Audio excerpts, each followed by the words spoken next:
WhatsApp public, क्या चल रहा है? खैर हालचाल बाद में बताना कि कैसे हो। पहले ये बताओ कि इस महायुद्ध में तुम किसके तरफ हो, क्योंकि एक तरफ है मार्वल का सबसे बड़ा ब्रांड हमारा अपना friendly neighbourhood Spiderman brand new day, और दूसरी तरफ है सिनेमा का भगवान जिसका नाम से थिएटर हाउसफुल हो जाता है, क्रिस्टोफर नोलन की आने वाली फिल्म ओडिसीज। और सबसे क्रेजी बात पता है क्या है? दोनों ही मूवीज में टॉम हॉलैंड है। एक तरफ वो स्पाइडरमैन बन के जाल फेंकेगा और दूसरी तरफ नोलन की फिल्म में एक अलग ही अवतार में दिखेगा। ऐसा लग रहा है कि जैसे जुलाई 2026 कोई मंथ नहीं बल्कि वर्ल्ड वॉर 3 है। कोई किम जोंग उन को बुला हुआ है? अरे नहीं, ये तो बॉक्स ऑफिस का लड़ाई है।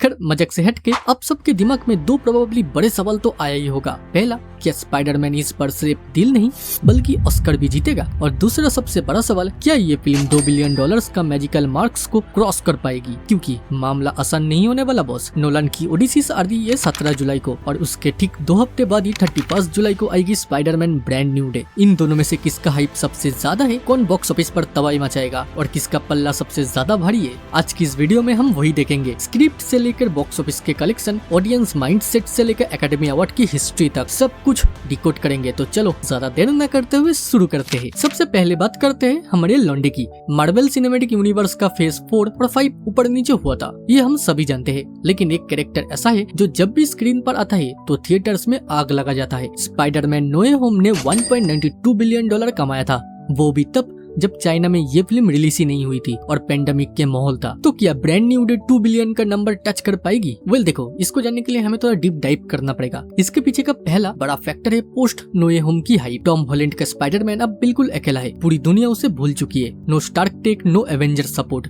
ये जो back to basic street level वाली अप्रोच है, इसका ही फैंस को बरसों से इंतजार था। मार्वल ने इस बार ग्राउंडिंग और इमोशनल डेप्थ पर ज्यादा फोकस किया है। जब हीरो के पास कोई बैकअप नहीं होता तो उसके हर एक फाइट का वेट डबल हो जाता है। फैन बेस इसी प्योर अनफिल्टर्ड स्पाइडरमैन के लिए तरस रहा था सालों से। तुम भी थे क्या? कमेंट में बताओ। दूसरा फैक्टर है नॉस्टैल्जिया और क्वालिटी कंट्रोल। अगर मार्वल ने स्क्रिप्ट पर सच में मेहनत की है और उन्होंने सीजीआई को टॉप नॉच रखा है, जो कि उन्हें रखना ही पड़ेगा सुपर हीरो फैटिक के इस दौर में, तो सिनेमैटिक वैल्यू डबल हो जाएगी। हाई कॉन्ट्रास्ट, ग्रिटी नैरेटिव और एक इम्पैक्ट देने वाला साउंड डिजाइन इस फिल्म को सिर्फ एक सुपर हीरो फिल्म नहीं बल्कि एक सिनेमैटिक इवेंट बना सकता है। आज के टाइम फैंस सिर्फ कैमियोस की भरोसे में थिएटर्स में नहीं आते, उन्हें सॉलिड पेसिंग और ब्रेथ टेकिंग विजुअल्स चाहिए।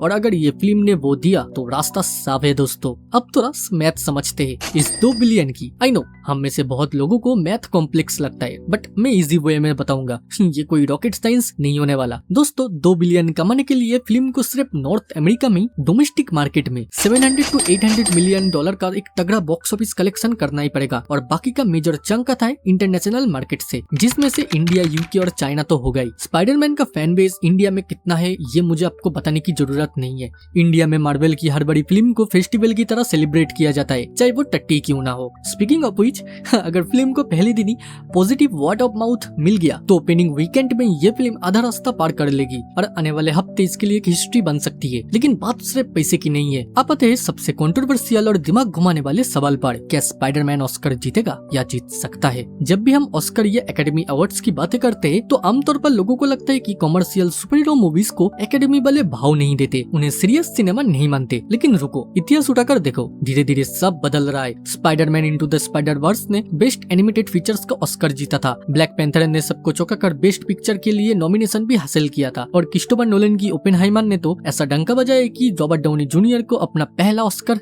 मिला। तो क्या ब्रांड न्यू डे को बेस्ट पिक्चर का नॉमिनेशन मिल सकता है? अगर हम मेन कैटेगरीज जैसे बेस्ट पिक्चर या बेस्ट डायरेक्टर को थोड़ी देर के लिए साइड में भी रख दे तो टेक्निकल कैटेगरीज में स्पाइडरमैन हमेशा से एक बहुत ही बड़ा बुली रहा है। ऐसे 3 कैटेगरी है जहां ये नॉमिनेट हो सकता है। पहली कैटेगरी है बेस्ट विजुअल इफेक्ट। अगर मार्वल ने घटिया और रास्ट वीएफएक्स की शिकायतों को दूर करके डायनामिक एक्शन सीक्वेंस और रियलिस्टिक वेव स्विंगिंग की फिजिक्स पर फोकस किया है तो नॉमिनेशन बिल्कुल पक्की है, समझ सकते हो। दूसरी कैटेगरी आती है बेस्ट साउंड डिजाइन। स्पाइडरमैन की वेब सूट्स की स्नैप साउंड और न्यूयॉर्क सिटी के ट्रैफिक का नेचुरल कियोस और एक tight high octane background score हमेशा से टॉप टायर होता है, जो थिएटर के साउंड सिस्टम को हिलाकर रख देती है। तीसरी बड़ी कैटेगरी है बेस्ट सिनेमेटोग्राफी। अगर उन्होंने एक रियल डार्क, ग्रिटी और सिनेमैटिक न्यूयॉर्क सिटी को कैप्चर किया है तो एकेडमी इसको इग्नोर नहीं कर पाएगी। लेकिन अगर हम वापस घूमकर बेस्ट पिक्चर की बातें करें तो कहानी में वो इमोशनल वेट होना चाहिए जो हमें लुगन या डार्क नाइट में देखा था। वो सिर्फ एक हीरो की कहानी नहीं थी, वो एक कैरेक्टर की स्टडी थी। अगर टॉम हॉलैंड ने पीटर पार्कर के लोनलीनेस, उसके दर्द, उसकी ग्रिटी और उसके सर्वाइवल स्ट्रगल को उस लेवल पर डिलीवर कर पाए जो ऑडियंस के आंखों से आंसू ला दे, तो शायद जस्ट शायद ही एकेडमी को कॉमर्शियल सिनेमा के लिए अपने रूल बुक को बदलना पड़ेगा। लेकिन दोस्तों, स्पाइडरमैन का ये रास्ता इतना आसान साफ नहीं होने वाला, क्योंकि 17 जुलाई को एक ऐसा सिनेमैटिक तूफान आ रहा है जिससे हॉलीवुड के बड़े बड़े डायरेक्टर और बड़े बड़े स्टूडियोज भी डरता है। क्रिस्टोफर नोलन की ओडिसीज। क्रिस्टोफर नोलन कोई नॉर्मल फिल्म मेकर नहीं है, वो खुद में ही एक ब्रांड है। वो एक लौता डायरेक्टर है जिनकी ओरिजिनल नॉन फ्रेंचाइज बिना किसी पुरानी लेगेसी वाली फिल्म भी 800 मिलियन से 1 बिलियन तक की कमाई कर लेता है, वो भी आराम से। ओपेनहाइमर जैसा एक बेहद ही सीरियस और लंबे ड्यूरेशन वाली बायोपिक ने वर्ल्ड वाइड लगभग 1 बिलियन कमा लिया था। तो सोचो, जब नोलन दोबारा अपने सबसे बड़े स्ट्रेंथ यानी एक मेगा बजट फिल्म के साथ लौट रहा है तो बॉक्स ऑफिस पर क्या ही तबाही मचाएगा। द ओडिसीज एक ऐसी फिल्म है जो दिमाग के सारे पुर्जों को हिला के रख देगी। ये फिल्म एक पुरानी ग्रीक महाकाव्य यानी एपिक पोएम पर बेस्ड है। नोलन का ट्रेडमार्क तो तुमको पता ही है, 0 CGI या फिर मिनिमम CGI का यूज। वो रियल प्रैक्टिकल इफेक्ट पर रिलाई करता है, असली धमाका करता है, रियल सेट्स बनाता है और IMAX कैमरा का इतना हेवी यूज करता है जो पूरा का पूरा थिएटर एक्सपीरियंस को ही बदल कर रख देती है। इस बार कहानी एक रहस्यमयी ग्रीक माइथोलॉजी पर फोकस्ड है, यानी किंग ओडिसीज पर, जिनका रोल प्ले कर रहा है मैट डेमन। ट्रोजन वॉर खत्म होने के बाद किंग ओडिसीज को अपने घर लौटने में पूरा का पूरा 10 साल लग जाता है। समंदर का देवता नारा से उनसे और रास्ते में उन्हें एक आंख वाला विशालाकाय साइक्लोप्स और डेंजरस साइरेन से लड़ना पड़ेगा। पर क्या ये 10 साल कोई इल्यूशन है? ये तो मेरा थ्योरी है। खैर, या फिर नोलानीस में इंसेप्शन जैसा ही कोई दिमाग घुमाने वाला टाइम ट्विस्ट लगाने वाला है। उनकी कहानी एक बार में समझ नहीं आती। दैट इज रीजन थिएटर में बार बार लोग इसे देखने जाता है, डिस्कशन करता है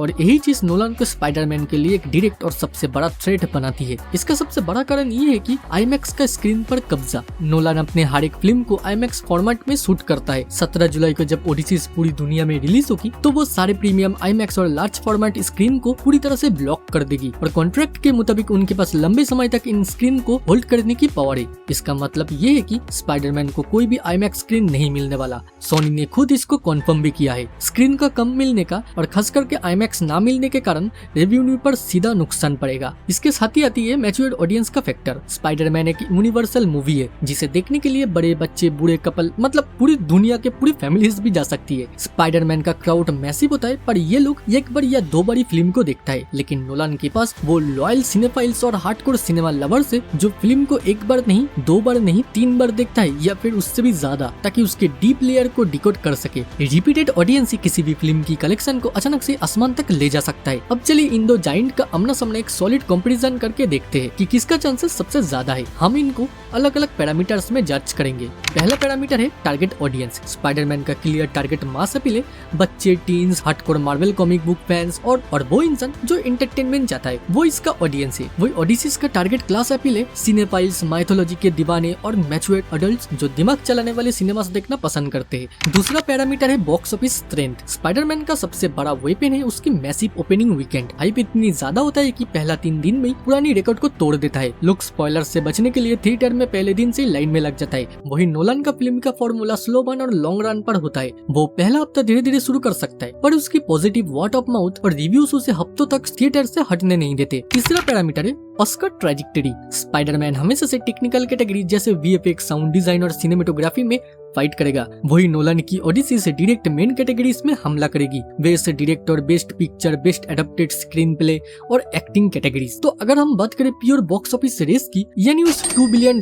की आखिरी की, तो यहाँ स्पाइडरमैन का पल्ला सबसे ज्यादा भारी दिखता है। नोलन की फिल्में चाहे जितनी भी ब्रिलियंट और मास्टर क्लास क्यों ना हो, उनका जॉनरा थोड़ा कॉम्प्लेक्स होने की वजह से वो मैक्सिमम 1 बिलियन से 1.2 बिलियन तक ही टच कर सकती है, क्योंकि हर कोई इस तरह का फिल्म देखने थिएटर्स में नहीं जाते। लेकिन स्पाइडरमैन एक यूनिवर्सल इमोशन है, एक आम इंसान भी उसके स्ट्रगल से कनेक्ट करता है। अगर इस फिल्म में अच्छा फैमिली ड्रामा, स्ट्रॉन्ग विलेंस और बेहतरीन एक्शन हुआ तो 2 बिलियन का बेंचमार्क सिर्फ और सिर्फ स्पाइडरमैन ही क्रॉस कर सकती है। नोलन के लिए वहां तक पहुंचना बहुत ही मुश्किल होगा। लेकिन अगर हम बातें करें ऑस्कर रेस की, तो यहाँ क्रिस्टोफर नोलन एक क्लियर अनडिस्प्यूटेड विनर है। एकेडमी अवार्ड के वोटर्स नोलन के कामों को पूरे सम्मान और प्रायोरिटी से देखता है। ओडिसी अगर नोलन की पुराने फिल्में जैसे इंटरस्टेलर या इंसेप्शन के आसपास भी पहुंच गई, तो ये फिल्म ऑस्कर में मिनिमम 8 से 10 नॉमिनेशन ले जाएगी और उनमें से कई सारी ट्रॉफी को अपने नाम भी करेगी। Director, screen play, original score में नोलन पूरी तरह से डोमिनेट करेंगे, जहां स्पाइडरमैन उनके सामने बहुत ही पीछे छूट जाएगा। अब यहाँ हमें समझना होगा सबसे बड़े मास्टर क्लास रिलीज स्ट्रेटेजी को। इन दोनों फिल्में के बीच पूरा 14 दिन की गैप रहेगा। 17 जुलाई को ओडिसीज आएगी और 31 जुलाई को स्पाइडरमैन। ये 2 हफ्ते पूरे हॉलीवुड और थिएटर्स के लिए साल के सबसे ज्यादा क्रूशियल और हाई स्टेक वाले दिन होने वाले हैं। स्पाइडरमैन का जो क्रेजी हाइप होता है वो नोलन के तीसरे हफ्ते की कलेक्शन में थोड़ा कंपटीशन दे सकती है, क्योंकि मेजर ऑडियंस का इंटरेस्ट हमेशा से वेब स्लिंगिंग पर होता है। लेकिन क्योंकि आईमैक्स स्क्रीन पर पूरी तरह से नोलन का कब्जा है, स्पाइडरमैन को आईमैक्स प्रीमियम प्रेसिंग का फायदा नहीं मिलेगा, जो इस क्लैश को और भी ज्यादा डिस्टर्ब बना देता है। तो दोस्तों, इन बड़े डिबेट का आखिरकार कंक्लूजन क्या निकलता है, किसका सबसे हाई चांसेस है और कौन किसके मैदान में बाजी मारेगा? अगर आपका सवाल प्योर बिजनेस, कमर्शियल सक्सेस और ऐतिहासिक $2 बिलियन का मैजिकल मार्क का है, तो आंख बंद करके हम मान सकते हैं कि स्पाइडरमैन ब्रांड न्यू डे इसमें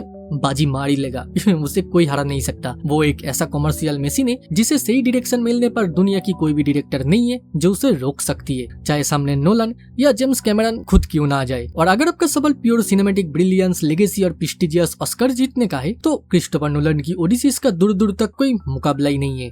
ये साल हम जैसे मूवी लवर के लिए किसी बड़े तोहर से कम नहीं है। मॉर्टल कॉम्बैट, स्टार वॉर्स की Mandalorian, Backrooms, Master of the Universe, Carry Movie, Toy Story 5, Supergirl, Street Fighter, Avengers, Doomsday, Dune Part 3 और कितने सारे हैं भाई। एक तरफ हमें देखने को मिलेगा दिमाग को झिंझोर कर रख देने वाला डीप सिनेमा, और दूसरी तरफ होगा हमारा बचपन का प्यार, दिल को छू लेने वाला और गुज़बम से भरा प्योर एक्शन एंटरटेनमेंट। तुम मानो या न मानो, दोनों फिल्में सिनेमा हॉल्स को जिंदा रखने के लिए बेहद ही जरूरी है। अब आप मुझे कमेंट करके बताओ आप पहले कौन सी मूवी देखने जाओगे। साथ ही ये भी बताना आपका फेवरेट मूवी कौन सी है। चलो आज के लिए इतना ही, तब तक के लिए stay curious, stay safe, bye bye.